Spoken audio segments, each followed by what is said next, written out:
Good morning to all. Today we are going to see one theorem on Unit 3. MS University syllabus la BSc second year kulla Real Analysis 1 la Unit 3 oda first theorem da இன்னைக்கு பார்க்க போறோம். Title என்னன்னா Behavior of Monotonic Sequence. Unit 2 ல வந்து monotonic sequence என்னன்னு பார்த்திருப்போம், convergent என்னன்னு பார்த்திருப்போம், bounded னா என்னன்னு பார்த்திருப்பாங்க. Bounded above, bounded below ரெண்டு இருந்தா தான் bounded sequence சொல்லிருப்போம். இப்போ monotonic sequenceக்கும் இந்த bounded and convergence குள்ள ரிலேஷன் தான் இந்த தியரத்துல பார்க்க போறோம். monotonic first theorem 3.1 theorem 3 ல first theorem. இதே நமக்கு ஆர்வம் ஐசக் புக்ல 3.21 சொல்லிருப்பாங்க இந்த தியரம் நம்பரை.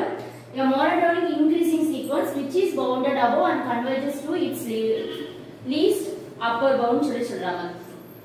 Okay va, which is bounded above converges to its least upper bound and கிடையாது. அதாவது increasing sequence இருந்து bounded above இருந்ததுன்னா the sequence converges to its least upper bound. ஏன்னா bounded above இருக்குன்னா கண்டிப்பா least upper bound நம்மளால கண்டுபிடிக்க முடியும். bounded aboveனா அந்த சீக்வென்ஸ்ல இருக்கிற எல்லாத்தோட மேக்ஸிமமா இருக்கிற வேல்யூ, அப்ப அந்த மேக்ஸிமமா இருக்கிற வேல்யூ அதை விட மேக்ஸிமம் இருக்கிற எல்லா வேல்யூமே நம்ம என்ன சொல்லலாம், பவுண்டட் அபவுன்னு சொல்லலாம். அப்ப அந்த பவுண்டட் கலெக்ஷன்ஸ் நம்ம பவுண்டட் அபவுன்னு சொல்லக்கூடிய அந்த நம்பர் கலெக்ஷன்ல லீஸ்ட் வேல்யூ தான் லீஸ்ட் அப்பர் பவுண்ட் சொல்றாங்க. ஓகேவா? அப்ப மோனோடோனிக் இன்கிரீசிங்கா இருக்கு, பவுண்டட் அபவா இருந்ததுன்னா அந்த சீக்வென்ஸ் என்ன ஆகும், அந்த லீஸ்ட் அப்பர் பவுண்டுக்கு கன்வர்ஜென்ஸ் ஆகும்.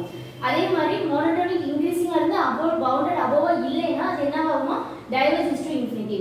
ஓகே, ஒரு சீக்வென்ஸ் என்ன ஆகுதுன்னா இன்க்ரீஸ் ஆகிட்டே போகுது, மேல் நோக்கி போயிட்டே இருக்கு. அதுக்கு ஒரு வேல்யூ போட்டோம்னா என்ன ஆகுது, அந்த இடத்துல அந்த பாயிண்ட்க்கு அந்த சீக்வென்ஸ் வந்து கன்வர்ஜென்ட் ஆகுதுன்னு இருக்கு. அதான் பவுண்டட் அபவ். சப்போஸ் அந்த சீக்வென்ஸ் இன்க்ரீஸ் ஆகிட்டே இருக்கு, என்னால வேல்யூ போடவே முடியல, பவுண்டட் அபவ்னா மேல இருக்கு, அதை விட மேக்ஸிமமா இருக்கக்கூடிய ஒரு வேல்யூ நான் கண்டுபிடிக்க முடியல, அது எதாவது போகும், tends to infinity. So divergence to இன்ஃபினிட்டின்னு சொல்றாங்க. இதே மாதிரி டிக்ரீசிங்க்கும் பவுண்டட் பிலோவுக்கும் ஜாயின் பண்றாங்க.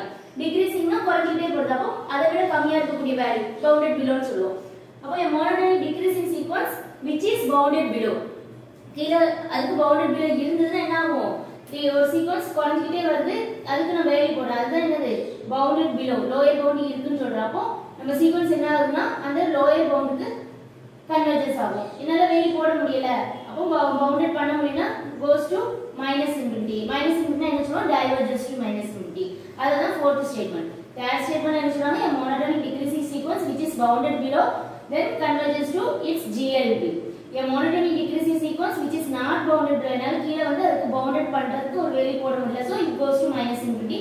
அதுதான் என்ன சொல்றாங்க, diverges to minus infinity. இந்த ப்ரூஃப்ல ஃபர்ஸ்ட் ப்ரூஃப் மாதிரியே தேர்ட் ப்ரூஃப் இருக்கும். ஏன்னா ஃபர்ஸ்ட் ப்ரூஃப் என்னது, increasing bounded above. Third proof decreasing bounded above, bounded below. So first proof மாதிரியே தேர்ட் இருக்கும், செகண்ட் மாதிரி தான் ஃபோர்த் இருக்கும். சோ ஃபர்ஸ்ட் நம்ம ஃபர்ஸ்ட் 3 பார்ப்போம். Proof of 1. the first option உடைய ப்ரூஃப் பார்க்க போறோம். First let a and b அங்க என்ன சொல்லிருக்காங்கன்னா monotonic increasing sequence which is bounded above converges to its least upper bound சொல்லிருக்காங்க. சோ ரெண்டு கண்டிஷன் given கண்டிஷன் கொடுத்திருக்காங்க, ஒன்னு monotonic increasing sequence, இன்னொரு bounded above. இந்த ரெண்டு கண்டிஷன் இருக்கிற மாதிரி ஒரு சீக்வென்ஸ் an நம்ம டினோட் பண்ணிக்கிறோம், ஏன்னா ஒரு அட்ரஸ் நம்ம கொடுக்கணும். நம்ம இப்போ என்ன ப்ரூவ் பண்ணா an converges to its least upper bound, இதனோட least upper boundக்கு கன்வர்ஜென்ட் ஆகுதுன்னு சொல்லணும். அப்ப இதனோட least upper bound நம்ம k ன்னு எடுத்துக்கிறோம். ஓகேவா? let k be the least upper bound of an. bounded above இருந்தாலே ஒரு சீக்வென்ஸ்க்கு bounded above இருந்தாலே கண்டிப்பா என்ன இருக்கும், least upper bound இருக்கும். what is bounded aboveனா an விட அந்த சீக்வென்ஸ் an சொல்றோம்னா a1 a2 etc. Sequence infinite terms இருக்கும். இது எல்லாத்தையும் விட கிரேட்டஸ்டா இருக்கக்கூடிய வேல்யூ k அப்படின்னு நம்மளால ஐடென்டிஃபை பண்ண முடிஞ்சதுன்னா அதுதான் என்னது, upper bound of this sequence an. okay, அப்ப இந்த சீக்வென்ஸ்க்கு bounded above, the sequence is bounded above சொல்றோம். k ங்கற ஒரு டேர்ம் கிடைச்சாலே என்ன சொல்லலாம், bounded above அப்படி நம்ம சொல்லலாம். இப்போ k விட அதிகமா இருக்கிற எல்லா வேல்யூமே என்ன செய்யும், அதே கண்டிஷனை satisfy பண்ணும் இல்லையா? அப்ப என்ன சொல்றோம், k1 k2 are also the upper bound of the sequence an. அப்ப k மட்டும் இல்ல, k விட அதிகமா இருக்கிற எல்லாமே வருது. அப்ப இந்த இதுல மினிமமா இருக்கக்கூடிய இந்த k ஓட நேம் என்ன சொல்றாங்க, least upper bound of the sequence. ஓகேவா? அப்ப bounded above இருந்தாலே we can find the minimum of the upper bound of the sequence. sequence ஓட upper bound ல minimum வேல்யூ சூஸ் பண்ண முடியும், அதுதான் least upper bound of a ன்னு சொல்றாங்க. இன்ஃபைனைட் டேர்ம்ஸ் இருக்குனா இங்க இருக்கிற டேர்ம் யாரு, 1 2 3 ன்னு இருக்கலாம், அல்லது 1 1/2 1/3 ன்னு இருக்கலாம். அப்ப இங்க இருக்கிற எல்லா டேர்மோட மேக்ஸிமம் யாருன்னா 1 1 விட அதிகமா இருக்கிற வேல்யூ. சோ அப்படிதான் பார்க்கணும். இன்ஃபைனைட் டேர்ம்ஸ் இருக்கு, அப்ப அதை விட அதிகமான ஒரு வேல்யூ இருக்காங்கறத கரெக்ட்டா நம்மளால அண்டர்ஸ்டாண்ட் பண்ணிக்கணும். Okay, next let k be the least upper bound of the sequence a ன்னு எடுத்துறோம். இப்போ நம்ம என்ன சொல்லணும் an converges to k ன்னு சொல்லணும் an converges to its least upper bound ன்னு சொல்லிருக்காங்க அப்ப an converges to k தான் நம்ம ப்ரூவ் பண்ண வேண்டியது ஓகேவா to prove an converges to k that is to prove okay இப்போ k is a convergence பொறுத்த வரைக்கும் நமக்கு என்ன டெஃபினிஷன் படி ஒரு எப்சிலான் கண்டிப்பா எடுத்தாகணும் so let epsilon greater than 0 be given எடுத்துக்கிறோம் ஓகேவா இப்போ k வந்து least upper bound of an அப்ப என்ன அர்த்தம் an less than or equal to k for all n அதாவது a சீக்வென்ஸ்ல இருக்க எல்லா டேர்மும் for all n natural number a1 a2 எல்லாத்தையும் k is the highest one நமக்கு தெரியும் least upper bound னா k விட கம்மியா l ன்னு ஒன்னு எடுத்தா அந்த l என்னவா இருக்காது l is not upper bound இருக்க முடியாது ஓகேவா least upper bound னா இதான் டெஃபினிஷன் இது வந்து நமக்கு ஐடியா இருக்கணும் இப்போ epsilon greater than 0 be given எடுத்தாச்சு எடுத்துட்டோம்னா k minus epsilon என்ன ஆகும் k minus epsilon கண்டிப்பா என்ன ஆகும் k விட சின்ன வேல்யூ ஏன்னா பாசிட்டிவ் வேல்யூ வந்து நீங்க சப்ட்ராக்ட் பண்றீங்க அப்ப சப்ட்ராக்ஷன் ஆகும்போது என்ன ஆகுது ஒரு பாசிட்டிவ் வேல்யூ சப்ட்ராக்ட் பண்ணுது k ல இருந்து ஒரு -2 எடுத்தா k விட சின்ன வேல்யூ குறைஞ்சிரும் இல்லையா ஒரு 2 ல இருந்து குறைஞ்சிரும் அப்போ k விட k minus epsilon சின்ன வேல்யூ ஓகேவா இது epsilon less than 0 னா என்ன ஆயிரும் k minus of அந்த epsilon வந்து ஒரு -2 ஆ தான் இருந்தாகும் -2 போடும்போது +2 ஆயிரும் அப்ப என்ன ஆகுது இன்கிரீஸ் ஆகுது சோ அது கவனமா நீங்க பார்க்கணும் epsilon வந்து greater than 0 ஆகும் மைனஸ் மட்டும் தான் இங்க நடக்கும் அடிஷன் நடக்காது k விட கம்மியா இருக்கு அப்ப கண்டிப்பா என்ன சொல்லலாம் k விட டெஃபினிஷன் படி k is the least upper bound னா k வந்து upper bound ஆவும் இருக்கும் k விட கம்மியா இருக்கிற எந்த ஒரு வேல்யூவும் upper bound இருக்காது அப்ப k விட கம்மியா இருக்கிற k minus epsilon upper bound இருக்காது therefore k minus epsilon is not an upper bound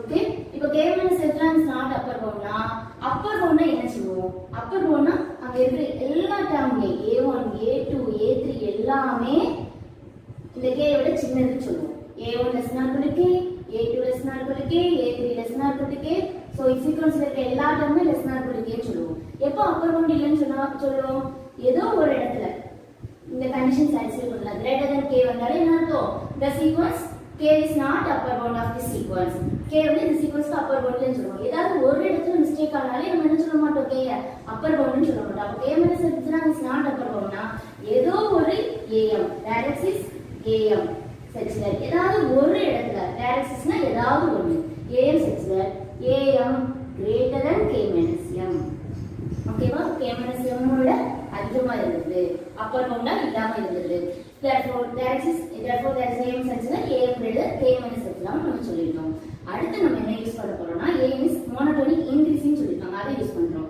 since an is monotonic increasing னா நமக்கு தெரியும் நேச்சுரல் நம்பர்ஸ் இன்கிரீஸ் ஆக ஆக m விட n அதிகமா இருக்குனா an என்னவா இருக்கும் am விட அதிகமா இருக்கும் ஓகேவா இன்கிரீஸ் ஆயிட்டே போகும் a1 a2 a3 இன்கிரீஸ் ஆயிட்டே போகுது a2 அதிகமாகுது a3 அதிகமாகுது இருக்கும் சோ நேச்சுரல் நம்பரும் இன்கிரீஸ் ஆகுது டேர்ம்ஸ் என்னாகுது இன்கிரீஸ் ஆயிட்டே போகுது இந்த சிம்பிள் என்ன அர்த்தம் a1 ஓட a2 அதிகம் a2 ஓட a3 அதிகம் அப்போ 2 3 ஆகும்போது இன்கிரீஸ் ஆகும்போது a2 என்னாகுது a3 தான் அதிகமாகுது அப்ப என்ன ஆகுது n greater than or equal to m விட n அதிகமா இருக்கும்போது am விட அதிகமா இருக்கும் ஓகேவா இப்போ இந்த ஒன்னாவது ஈக்குவேஷன் இத நான் 1 எடுத்துக்கிறோம் இது ரெண்டாவது ஈக்குவேஷன் இது மூணாவது ஈக்குவேஷன் இப்போ from 1 and 2 என்ன சொல்லலாம் an less than or equal to am greater than k minus epsilon for all n greater than or equal to m am less than or equal to am இப்போ for all n greater than or equal to m அதை maintain பண்ணனும் அப்ப நமக்கு என்ன கிடைக்கும்னா an is greater than k minus epsilon an is என்ன கிடைச்சுனா இந்த condition சொன்னா என்ன சொல்லலாம் an is greater than k minus epsilon for all n greater than or equal to m ஓகேவா இப்போ take this equation number 4 இப்போ ஃபர்ஸ்ட் ஈக்குவேஷனையும் ஃபோர்த் ஈக்குவேஷனையும் டிஸ்கஸ் பண்ண போறோம் ஓகேவா from 1 and 4 an is greater than k minus epsilon a minus epsilon விட greater than ஆ இருக்கு y a நமக்கு கொடுத்து ஓபனா இருக்கு சரியா இதுதான் ஃபோர்த் ன்னு எடுத்துட்டோம் ஃபோர்த் படி ஃபர்ஸ்ட் ஒன் படி less than or equal to k for all n greater than or equal to m fourth படி நமக்கு வந்தது இப்போ என்ன சொல்லலாம் k minus epsilon less than an k கண்டிப்பா என்ன ஆகும் k plus epsilon விட சின்னதுதான் அப்போ இது என்ன சொல்லலாங்க less than k plus epsilon இப்போ an ஓவரால் நம்ம சப்ட்ராக்ஷன் பண்ணா minus epsilon less than an minus k less than epsilon this is nothing but modulus of an minus k less than epsilon for all n greater than or equal to m அப்படியே maintain ஆகும். For all n greater than or equal to m. So we can say the sequence an converge into k. Hence the proof of 1 is proved. Okay. Third proof, let an be a monotonic decreasing sequence which is bounded below. First மாதிரி தான் third proof வரும். So first எழுதணும்னா நீங்க third proof எழுதலாம். So அங்க என்ன பண்ணுவோம்னா monotonic increasing இருக்கும், இங்க bounded இங்க bounded decreasing இருக்கும், அங்க bounded above இருக்கும், இங்க bounded below எடுக்கிறோம். ஓகேவா? bounded belowனா என்ன அர்த்தம்? decreasing தான் தெரியும். என்ன அர்த்தம்? வேல்யூ கூட கூட நேச்சுரல் நம்பர் கூட கூட terms உடைய வேல்யூனா குறைஞ்சிட்டே போகும். a2 less than or equal to a3 less than or equal to a4 1 2 ஆகுது 2 3 இன்க்ரீஸ் ஆகுது. ஆனா இந்த வேல்யூ a1 a2 ஓட a1 விட a2 சின்னதாகுது, a2 ஓட a3 சின்னதாகுது. கீழ இருக்கிற டேர்ம் கூடும்போது மேல இருக்கிற a1 a2 a3 வேல்யூ என்ன ஆகுது? டிக்ரீஸ் ஆகுது. இது எப்படி சொல்லலாம்னா an less than or equal to am for all n greater than or equal to m. n m விட அதிகமா இருக்கும்போது an என்னது? am ஓட சின்னதா இருக்கு. இது டிக்ரீசிங் சீக்வென்ஸ் ஓட டெஃபினிஷன். ஓகேவா? குறைஞ்சிட்டே போகுதுங்கிறது. பவுண்டட் பிலோனா என்ன அர்த்தம்னா அந்த சீக்வென்ஸ்ல இருக்கிற எல்லா டேர்மை விடையும் ஒரு டேர்ம் என்னதா இருக்கும்? சின்னதா இருக்கும். ஓகேவா? பவுண்டட் பிலோனா இதுக்கு கீழ ஒரு டேர்ம் இருக்கு, பிலோ கீழ இருக்குன்னு சொல்றாங்க. a1 a2 எல்லாத்தையும் விட k ன்னு ஒரு வேல்யூ இருக்கும். ஓகேவா? சோ இத வச்சிட்டு நம்ம என்ன ப்ரூவ் பண்ண போறோம்னா an converges to its GLB. GLBனா greatest lower bound. அதாவது அந்த k அந்த greatest lower bound நம்ம சொல்லக்கூடிய அந்த டேர்ம் k நம்ம மென்ஷன் பண்ணா k வந்து LB ஆ இருக்கும். அதாவது LB னா லோயர் பவுண்டா இருக்கும். லோயர் பவுண்ட்னா அங்க இருக்கிற எல்லா டேர்மை விட அது என்னவா இருக்கணும்? சின்னதா இருக்கணும். an greater than or equal to k. k இந்த மூக்கு என்ன இருக்கு? k பார்த்ததுக்கு அப்போ k சின்னது. an எல்லா an விட for all n k வந்து சின்னதா இருக்கும். அடுத்து GLB ன்னு சொல்றோம்னா greatest one, greatest lower bound. இப்போ k நம்ம an எல்லாத்தையும் விட கம்மியா இருக்குன்னா k ஓட கம்மியா இருக்கிற எல்லா வேல்யூயும் என்னவான்னு சொல்லுவோம்? லோயர் பவுண்ட்னு சொல்லுவோம். அப்ப லோயர் பவுண்ட்ங்கிறது சிங்கிள் டேர்ம் இல்ல, k1 k2 k3 ன்னு சொல்லி நிறைய டேர்ம்ஸ் நம்மளால ஐடென்டிஃபை பண்ண முடியும். இந்த இதுல யார் கிரேட்டஸ்ட் ஒன், எது பிக்கஸ்ட் வேல்யூவோ அதை தான் என்ன சொல்றாங்கன்னா GLB. ஓகேவா? அப்போ இங்க நம்ம to prove the sequence a converges to its GLB, அங்க least upper bound பார்த்தோம்னா இங்க GLB அப்படியே உல்டாவா மாத்தி சொல்றோம். let k be the GLB of an. அப்ப GLB னா ஃபர்ஸ்ட் லோயர் பவுண்டா இருக்கும். அப்ப என்ன அர்த்தம்? an greater than or equal to k for all n. அது எடுத்துக்கணும். அடுத்து என்னது? k விட கம்மியா எந்த வேல்யூ எடுத்தாலும் GLB இல்லையா? k விட எந்த வேல்யூ அதிகமா எடுத்தாலும் அது என்னவா இருக்காது? k1 not lower bound, lower பவுண்டா இருக்காது. சரியா? GLBனா ரெண்டு கண்டிஷன் சாட்டிஸ்ஃபை பண்ணும். ஒன்னு லோயர் பவுண்டா இருக்கணும், அடுத்து அதை விட அதிகமா இருக்கிற எதுவும் லோயர் பவுண்டா இருக்காது. இந்த ரெண்டு கண்டிஷன் நம்ம யூஸ் பண்ணணும். இப்போ நம்ம என்ன சொல்லணும்? an converges to GLB தான் நம்மளுடைய ப்ரூஃப் பண்ண வேண்டியது. சோ k தான். சோ எப்சிலான் greater than 0 எடுத்துட்டாங்க. போனதுல k minus எப்சிலான் பண்ணதுக்கு நீங்க k plus எடுத்துட்டாங்க. அப்ப என்ன ஆகும்? this is greater than k ஆ மாறிடும். அப்போ k விட அதிகமா ஒரு வேல்யூ இருக்கு. k விட அதிகமா இருந்த எந்த k ஒன்னு எடுத்தாலும் இஸ் நாட் லோயர் பவுண்ட் சொல்லலாம். அப்போ k plus epsilon is also not a lower bound. LB னா lower bound. அப்ப என்ன அர்த்தம்? lower boundனா அங்க இருக்கிற எல்லா டேர்ம் a1 a2 a3 எல்லா டேர்மோடையும் k என்னதா இருக்கும்? சின்னதா இருக்கும். a3 k விட a3 விட k சின்னதா இருக்கும். lower bound இல்லைன்னா ஏதோ ஒரு இடத்துல நான் சொல்றது இன்ஃபைனைட் டேர்ம்ஸ்ல. அப்போ இதுல எல்லா டேர்முமே k என்னதா இருக்கு? சின்னதா இருக்கு. நாட் லோயர் பவுண்ட்னா ஏதோ ஒரு இடத்துல அது என்ன ஆயிடுது? இந்த கண்டிஷனை சாட்டிஸ்ஃபை பண்ணல, அதனுடைய ஆப்போசிட் கண்டிஷனை சாட்டிஸ்ஃபை பண்ணுது. ஏதாவது ஒரு இடத்துல சாட்டிஸ்ஃபை பண்ணாலே போதும், it's not a lower bound நம்ம சொல்லிடலாம். ஓகேவா? ஒரிஜினலா பண்ண வேண்டிய கண்டிஷனை அது சாட்டிஸ்ஃபை பண்ணலைனா, லோயர் பவுண்ட் கண்டிஷனை ஏதாவது ஒரு டேர்முக்கு அது சாட்டிஸ்ஃபை பண்ணலைனாலும் அது என்ன சொல்லலாம்? It's not a lower bound. அதனால டைரக்ட் இஸ் am செட்ல am less than k minus எடுக்கலாம். am ங்கற ஒரு டேர்ம்ல மட்டும் k minus எடுக்கலாம். சாரி k plus எடுக்கலாம். என்ன ஆயிடுது? இன்கிரீஸ் ஆயிடுது. because k plus எடுக்கலாம் is not a lower bound நம்ம சொல்றதுனால. அடுத்து an is monotonic decreasing. decreasing வேற என்ன சொல்றோம்? for all n greater than or equal to m. Natural number increase ஆக ஆக an வேல்யூ என்ன ஆகும்? டிக்ரீஸ் ஆகும். so an less than or equal to am. so போனதே மாதிரி தான். from 2 and 3 2 என்னது 3 ன்னு பாருங்க.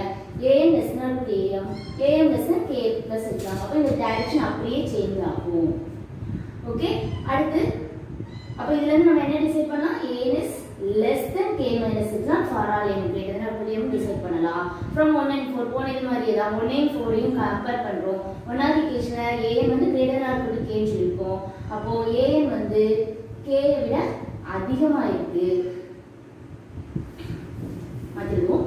an வந்து k விட பட் இது k plus இருக்கலாம் இல்லையா k plus இருக்கலாம விட சின்னதா இருக்கு for all n greater than or equal to m okay அப்போ k less than k a less than k plus இருக்கலாம் வருது k விட கண்டிப்பா k minus இருக்கலாம் சின்னதா தான் அப்ப இந்த இடத்துல நான் k minus இருக்கலாம் இன்க்ளூட் பண்ணலாம் அப்ப டோட்டலா நான் எழுதும்போது k minus இருக்கலாம் less than a n less than k plus இருக்கலாம் இத மட்டும் எடுத்துட்டோம்னா போன தேர்வுல லாஸ்ட் பார்ட் நமக்கு ஆட்டோமேட்டிக்கா வந்துரும் சோ அதே இதல சின்னதா ப்ரூஃப் அப்படியே மாத்தி செய்யும்போது again we get the sequence a converges to k but here k is the GLP of the sequence an hence proof of second option oda proof தான் next பார்க்க போறோம் second option என்ன கொடுத்திருக்காங்கன்னா a monotonic increasing which is not bounded above diverges to infinity அப்போ monotonic increasing ஆவும் bounded above ஆவும் இருக்க கூடாது monotonic increase ஆகணும் bounded above இருக்க கூடாது sequence அப்படி இருந்தனா அந்த sequence diverges to infinity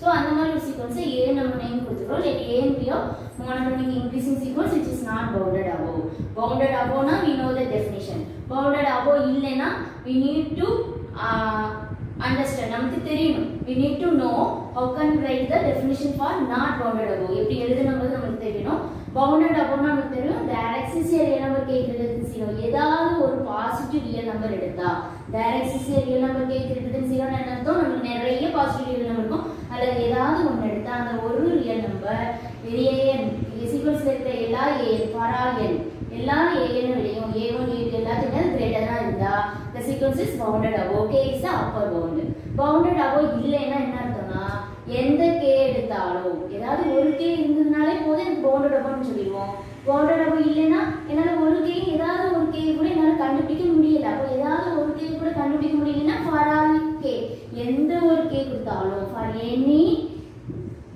k greater than 0 கொடுத்தாலும் an வந்து என்னது less than or equal to k for all n க்கு satisfy பண்ணல for all n க்கு satisfy பண்ணினா there exists for all n க்கு for some n for all ங்கிறது என்ன ஆயிரும் for some m ஏதோ ஒரு natural number for all n எல்லா நேச்சுரல் நம்பருக்கும் for some m ஏதாவது m க்கு இந்த கண்டிஷன் satisfy பண்ணல for some m க்கு இந்த கண்டிஷன் என்ன ஆயிருக்கு satisfy ஆகுதுனா greater than k ஆ மாறிடுது n is greater than k not bounded above க்கு இதுதான் டெஃபினிஷன் ஓகேவா இது நமக்கு கிளியர் ஐடியா இருக்கும் இருந்தாதான் நம்மளால ப்ரூஃப் வந்து அண்டர்ஸ்டாண்ட் பண்ண முடியும் இப்போ நம்ம ப்ரூஃப் போவோம் a and b monotonic increasing sequence சொல்லிருக்கோம் since a is monotonic increasing னா நமக்கு தெரியும் the term increase ஆயிட்டே போகுது அப்போ என்ன அர்த்தம் an greater than or equal to am for all n greater than or equal to m m விட n increase ஆகும்போது an உம் am விட இன்கிரீஸ் ஆகும் ஓகேவா அடுத்து an is not bounded above an is not bounded aboveன்றத நம்ம use பண்ண போறோம் அடுத்து இதையும் அதேதான்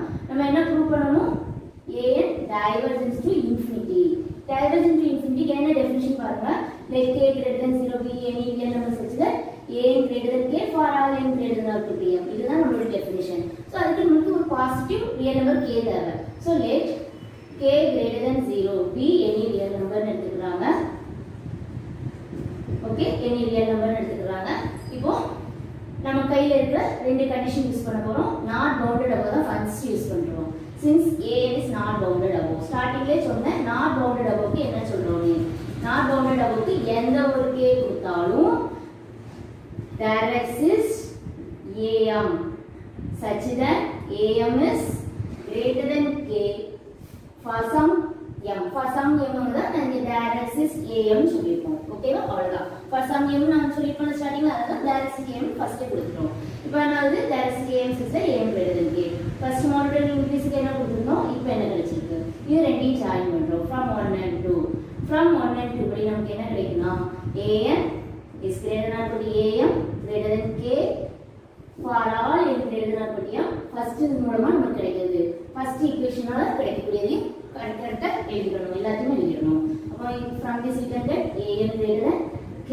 for all n greater than or equal to m வந்துட்டு therefore for any k greater than 0 கொடுத்தா we can conclude we can find an greater than k for all n greater than or equal to m therefore the definition of divergence is satisfied therefore the sequence an diverges into infinity okay va